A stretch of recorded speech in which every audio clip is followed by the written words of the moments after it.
la légitimité politique d'une décision en plus de cette importance, c'est-à-dire une réforme de l'un des piliers du contrat social, hein, le régime des retraites, de retraite des Français, le fragilise considérablement.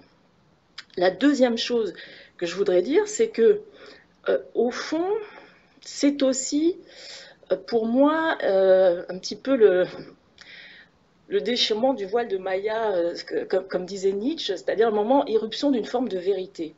On nous a fait croire qu'effectivement, un gouvernement technocratique, avec des gens qui ne tiraient leur légitimité personnelle que de leurs supposées compétences, et non pas d'une élection, non pas d'un parcours d'élu, ou non pas d'un parcours dans un parti politique, puisque les partis politiques ont été, on peut dire, sinon balayés, mais en tout cas extrêmement affaiblis depuis 2017, on nous a fait croire que ce type de gouvernement, ça pouvait fonctionner.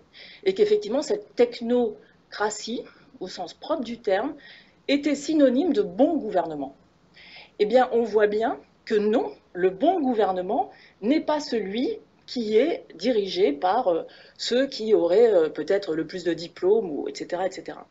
Le bon gouvernement, c'est celui qui réussit par un discours et une méthode de sagesse, de modération, à dépasser les conflits et à trouver les formes de discussion, de débat au sein de la société entre des groupes qui défendent des positions différentes pour à la fin prendre une décision et la faire accepter par l'ensemble du peuple. Et ce n'est pas le cas.